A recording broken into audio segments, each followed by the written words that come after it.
The cockpit fire had burned out days ago, but the smell of roasted insulation still clung to the air like it had nowhere else to go. I kicked open the warped side hatch with the last strength in my right leg, metal groaning like a dying animal, and fell into jungle twilight. My boots hit the mud hard. My shoulder hit harder. Above me, smoke spiraled from the shattered spine of our cruiser.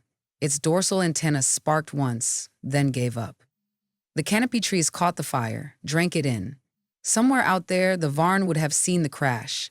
If not the smoke, then the orbital signature before we dropped off grid. No time to bury the pilot. She was part of the ship now. I whispered her name and kept moving. By sundown, I'd checked 2 other pods. One had Briggs alive but coughing up blood, and one liners like nothing had changed. The other had nothing left to check. We had no uplink, no evac, no long-range comms. Just 2 Terran soldiers, 1 half-functional sidearm, and a jungle that hated everything loud and unfamiliar. Then we saw them. Through the mist and under a curtain of vines, they moved. Blue-skinned humanoids, bare-chested, marked with tribal paint and scars that looked ceremonial. They didn't notice us at first. We watched from a ridge, silent, until one of them knelt before a Varn patrol, shackled and struck for hesitating. No weapons, no freedom, just submission bred into bone. Briggs leaned over, spat blood, and muttered, "This isn't a war, it's a damn harvest." I didn't answer. I was already calculating terrain, visibility, elevation, concealment.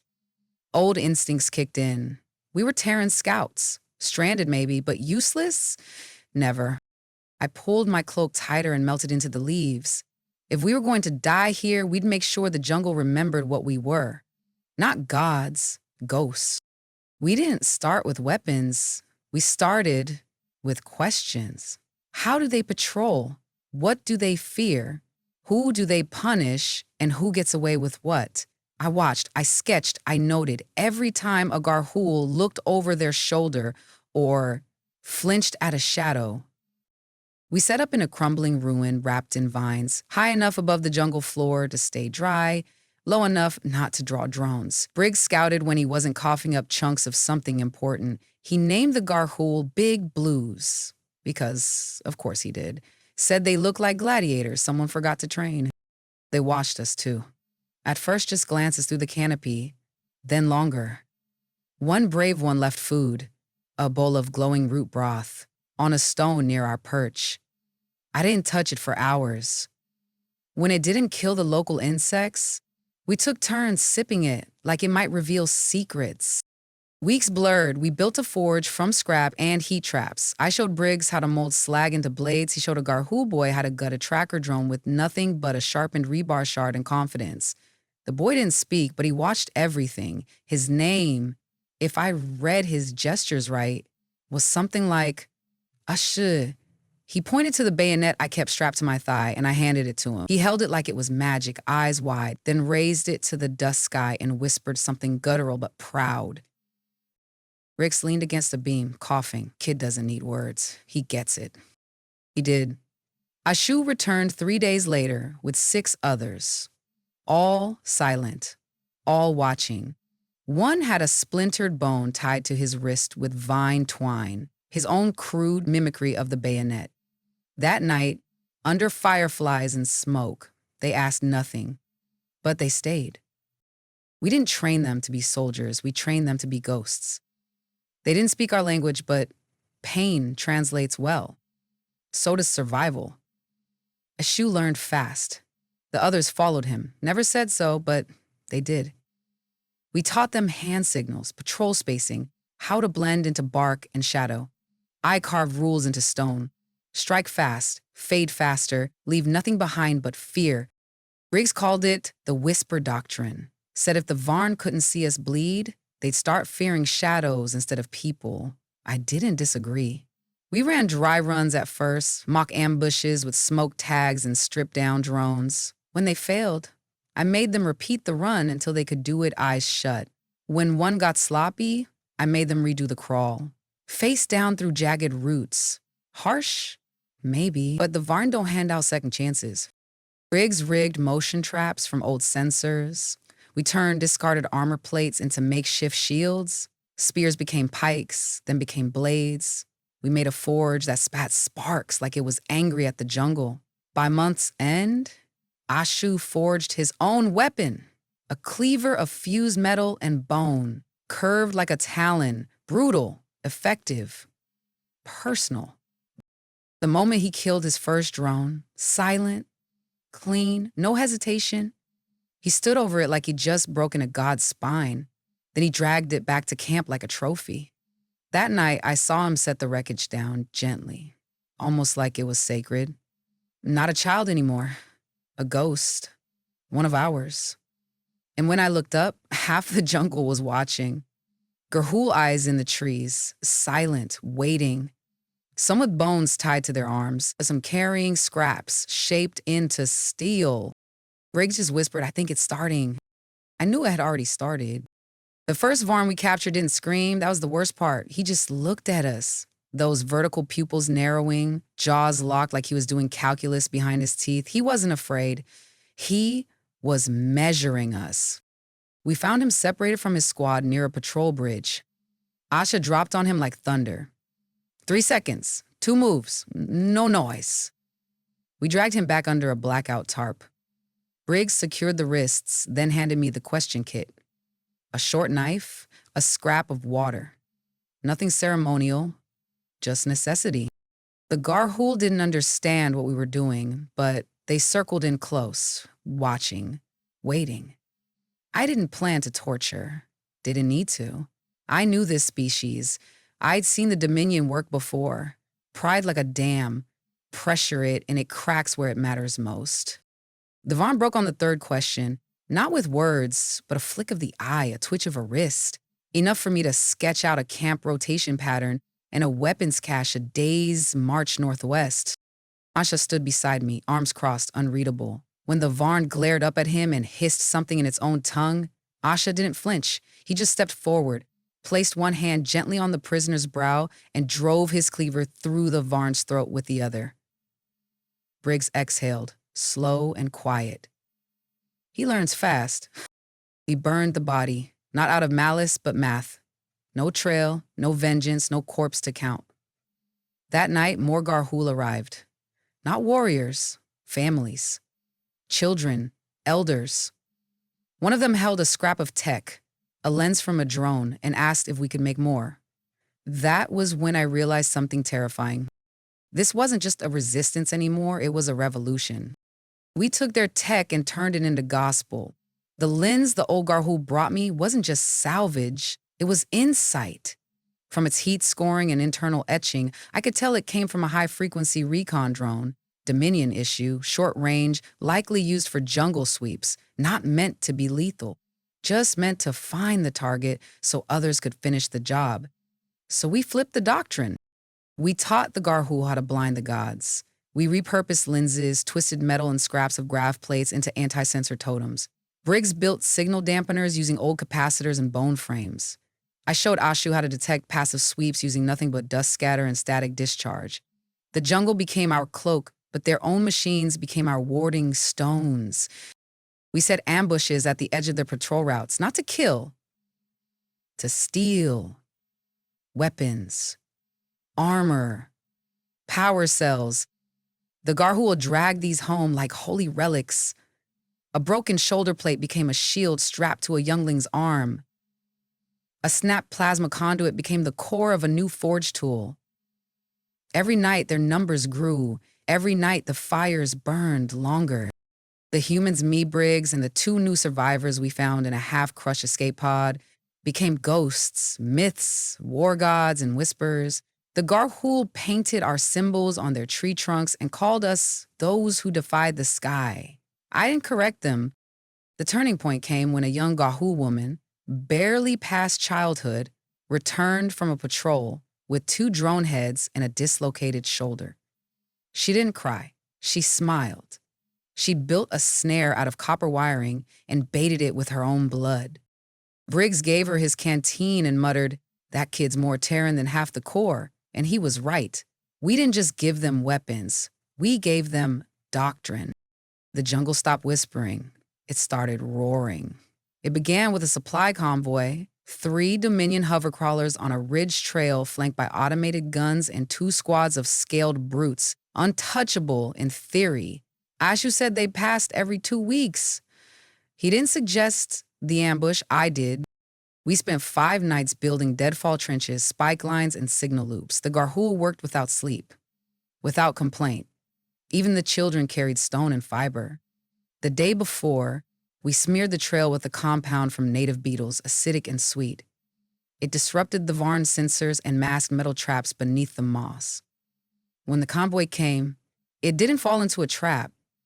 It disintegrated. The lead crawler struck a spike pit and flipped, turning into a fireball midair. The second peeled sideways into a camouflaged ravine. The third tried to reverse. Briggs nailed its front wheel with a makeshift launcher, and Ashu dropped down with 3 others, cleavers in hand. They didn't fight like soldiers, they fought like stories, howling, flashing across the canopy like spirits, blades striking, vanishing, reappearing. When it was done, the only thing left moving was smoke. We scavenged everything. Rifles, armor cores, rations. A Garhul woman cracked open a Dominion crate and lifted out a belt of plasma grenades like it was treasure from another world. The others cheered, not loud but deep, guttural, rhythmic. A war chant forming. Then I heard it. A cry from one of the elders. Not pain, but pride. In the clearing where we'd burned our dead weeks before, flowers were blooming. Not native, not seeded, grown from the ash.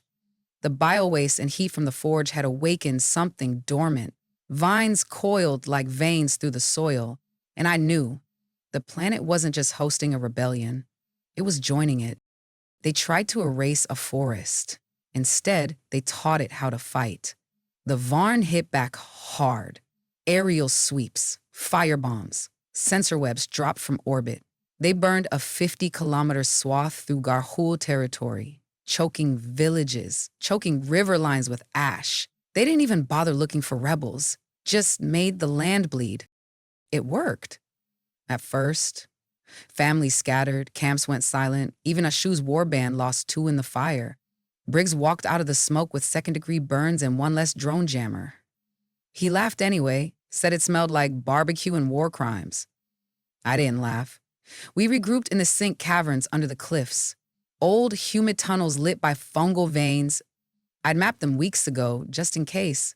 Turned out the Garhul already knew the paths, had used them for generations to escape storms and monsters. Now they housed warriors and smiths. Where below ground, the rebellion became a culture. Ashu's cleaver became a symbol. Dozens copied its design, carving runes into the spine with obsidian tips. We forged armor plates shaped to fit Garhul torsos. One old man took apart a Varn scout's compact and built a relay system using cave resonance. No one taught him. He just figured it out. We struck again 2 nights later. 3 Garhul teams, 1 human forward pair, hit a listening post, flanked a fuel depot, melted their sensor arrays with acid and fire. Every detonation was followed by howls echoing through the jungle. We were still outnumbered, but we were no longer unknown. One of the captured Varn whispered to Briggs before dying, voice cracked and hollow.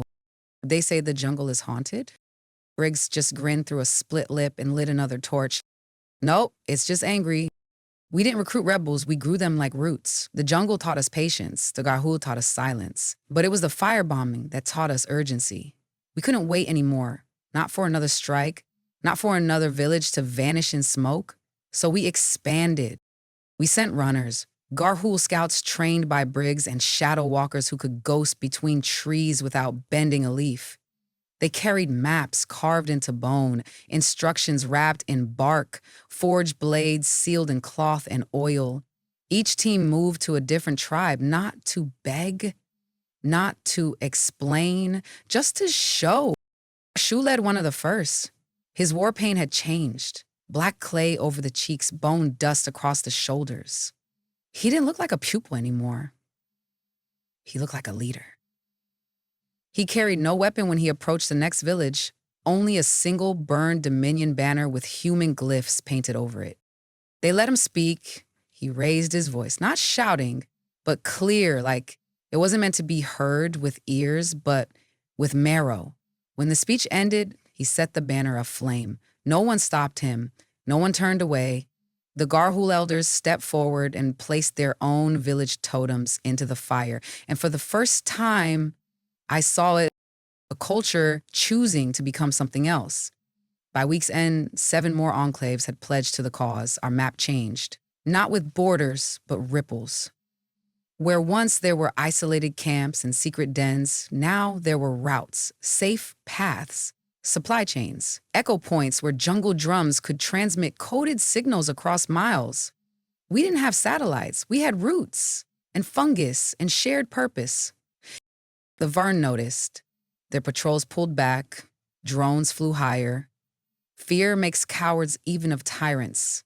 And fear was spreading. The first Garhul battle flag wasn't stitched. It was welded.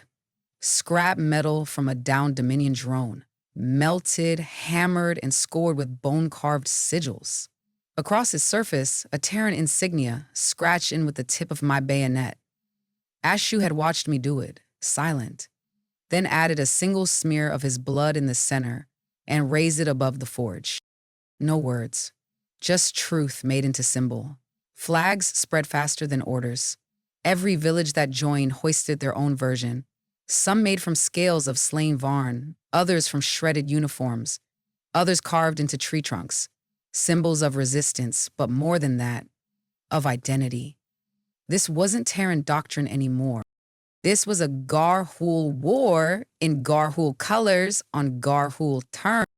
Griggs didn't like it at first, said we were losing control of the message. I disagreed. We were never supposed to be the heroes, just the spark. And now the flame was writing its own language. The Varn began to retaliate harder and stupider. They burned villages already empty, bombarded river deltas with fuel air shells that wiped out fish lines and contaminated their own water patrols. A Varn commander was captured alive by one of Ashu's lieutenants. We didn't even interrogate him. His transport logs were enough to map their fallback lines. They were pulling inward. We were pressing outward, but not without cost. We lost 6 in the swamp assault. Too fast, too loud, a misfire. And Briggs took a cut across the gut that kept bleeding even after we sealed it. He laughed through his teeth, muttered something about Terran organs being overrated. I stayed with him that night, sharpening my blade in silence, listening to the jungle drum signals ripple through the valley like thunderclouds in the roots. No more whispers. Now we were marching. They called us unclean, uncivilized, unworthy. So we showed them fire. The target was a Dominion comm tower perched on the edge of a waterfall basin, built into a vertical cliff face, reinforced with sensor nets and gun nests, pulsing with every signal in the sector. That tower didn't just relay orders. It commanded perception. Destroying it wouldn't just be strategic, it would be symbolic. Ashu led the planning with 2 of the best Garhul tacticians. One used to hunt tree lions, the other once mapped cave systems by echolocation alone. I handed over control without a word. It wasn't mine to lead anymore. We split into 5 units. I ran with Briggs, who'd patch himself up with bark sealant and adrenaline stims. He joked that his intestines had formed a union and filed a complaint. I told him to shut up and carry the fusion torch. We struck at midnight. Rain cloaked our movement, thunder masked our explosives. Ashu's team scaled the western face using bone hooks and forged claws. Ours planted charges on the sensor pylons and scrambled their backup array with an EMP we built out of a repulsor core and fury. The tower came down from the inside, its own signal overloaded, its pulse turning inward, collapsing relay by relay. We watched from across the ridge as it folded, metal groaning like a dying leviathan, sparks raining into the waterfall below. The forest lit up. Briggs leaned on a rock, half slumped, and smiled through bloodied teeth. They're watching, you know. Somewhere up there. The bastards in orbit. Watching this. Thinking, what the hell are those primitives doing? I didn't answer because I knew what they'd say next. They'd say we were monsters. And I was fine with that because monsters burn empires. Briggs died the way he lived. loud, defiant, and out of ammunition. It happened during the fallback from the Southern Ridge Offensive. We'd hit a Varn munitions depot with a three-pronged strike, but they were ready this time. Ambush units, heavy plasma, shock troopers in full exo harness. We made it out with the payload? Barely. But not all of us. Briggs stayed behind at the choke point between the rockfall and the narrow bridge. He had 3 rifles, 2 grenades, and 1 bad lung. Held him off for 12 minutes. Long enough? His team reached the evac glade. I turned back. He stopped me with one hand to the chest and shook his head, eyes burning but clear. "We honor the dead by surviving," he said. I wanted to punch something. Instead, I dropped to my knees in the mud and listened. In the distance, dull pops, then a roar, and silence. We burned his name into a stone slab and placed it at the old forage. The Garhul treated it like a shrine. Offerings of melted drone parts, blood-marked blades.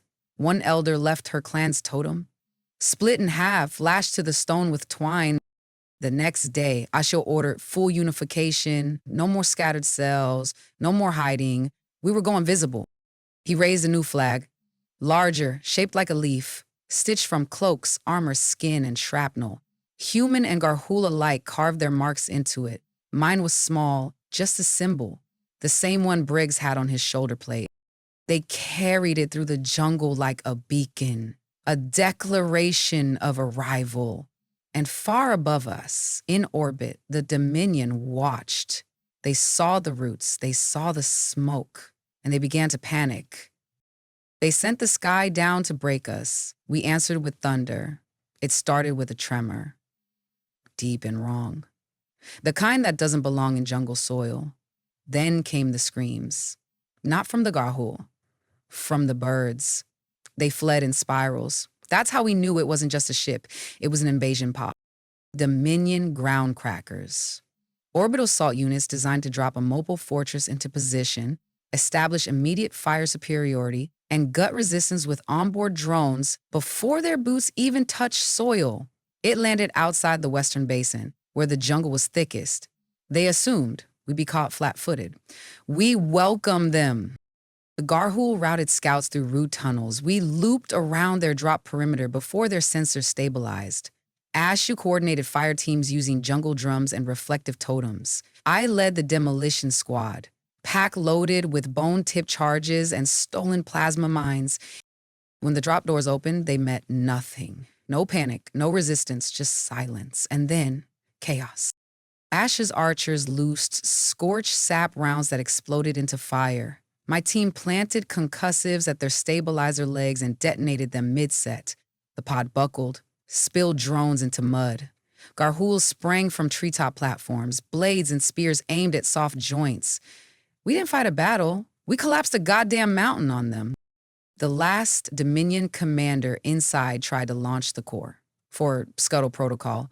He didn't finish the sentence. Basho walked out of the smoke, armor scorched, a plasma spear in one hand and a Dominion command helm in the other. He handed it to me, wordless, the symbol burned into its plating, Varn High Command. We looked up, their sky was full of stars, our jungle was full of flame. We knew what came next, and we weren't afraid. The first time they saw us charge in formation, they hesitated. That was their last mistake. We'd spent months teaching the Garhul to strike from shadows. But now the shadows burned, and we needed thunder. We chose the central ridge for the offensive. Flat enough for a proper line, open enough for them to see us coming. That was the point. 1,000 Garhul stood shoulder to shoulder, armor scavenged and reshaped to fit alien muscle and bone. Flags flew, metal, cloth, even wood carvings lashed to poles. Each one marked with symbols of clans, of blood, of sacrifice. Humans stood beside them. 4 of us left now. But we stood tall. I walked the line before the charge. Faces stared back, painted, scarred, defiant. Some were barely adults. Some had lost families. All of them stood ready. Not as slaves. Not as victims. As soldiers. Ashu met me at centerline. No speech, just a nod and a blade. He reforged Briggs' bayonet into a war axe. When he handed it to me, I felt something ancient in it, something earned. The Varn outpost below bristled with plasma emplacements, sensor towers, and reinforced bunkers. They expected another ambush.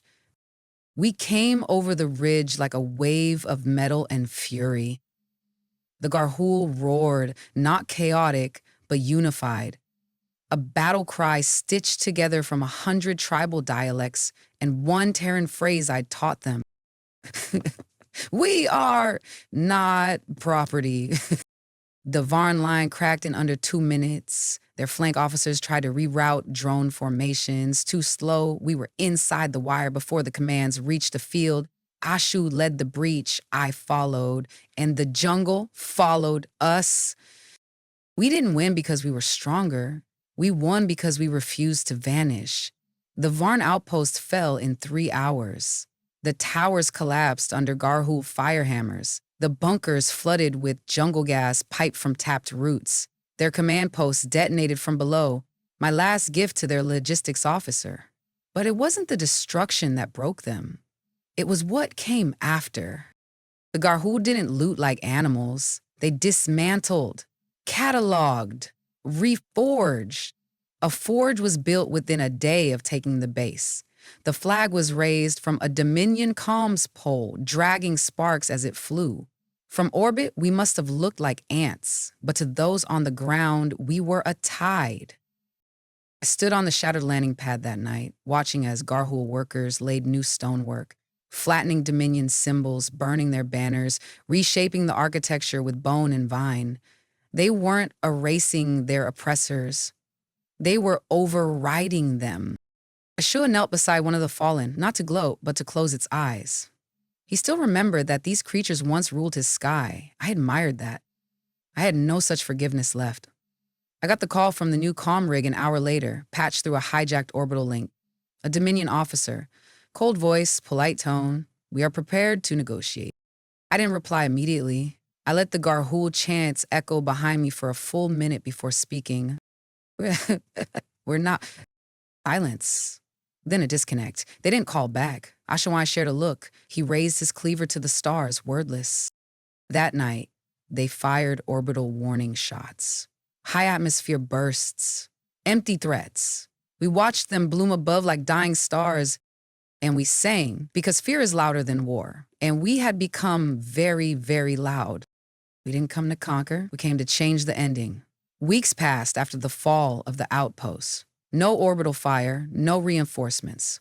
The Varn Dominion didn't retreat. They stalled, tried to wait us out. It was easier than admitting they'd lost a planet to jungle tribes and 4 broken Terrans, but the Garhul didn't wait. They expanded faster than any Imperial model could predict. New forges in every captured zone, route paths stretching like veins through old jungle trails, armor lines built from bent steel and chitin plating, signal drums replaced with hijacked Dominion transmitters, not copies of their enemies, but translations. Garhul logic etched into Terran infrastructure with Terran ruthlessness baked in. I should have let the council now. 10 tribes unified, 10 battle flags flown as one. He visited me less often, occupied with decisions I wouldn't dare interfere with. And that was right. This was no longer our war. We were guests in their revolution. I spent time in the ruins of the cruiser, now swallowed by moss and flowering vines. Repaired enough to run a fusion heater, power a transmitter, light a forge. The cockpit was my shrine to the fallen. Briggs's armor hung above the nav panel. My own exo-vest stayed folded by the door. I didn't wear it anymore. Didn't need to. We received one last signal from orbit. A Dominion frigate. Low flyby, no weapons charged, just a scan. A message left in our relay. You may keep the dirt, we'll keep the stars. Asher read it beside me. He grunted, unimpressed, and said, "Stars fall, soil remembers." I laughed harder than I had in months. Later that night, the valley filled with light, not from fire, but from growth. The bioluminescent flowers that had once sprouted after the first battle now bloomed in unison across the entire basin. A pulse, a living, breathing monument. And in the center stood the Garhul warriors and smiths, children and elders, painted in ash and blood and memory. I stood beside Asha. He handed me something wrapped in cloth. Inside, there was the reforged bayonet. Not for war, but for memory, he said nothing. Just nodded. A nod between ghosts. Above us, the jungle moved with wind. Beneath us, roots curled tight around the bones of the empire we had buried. We had come from the stars, but we stayed for the soil.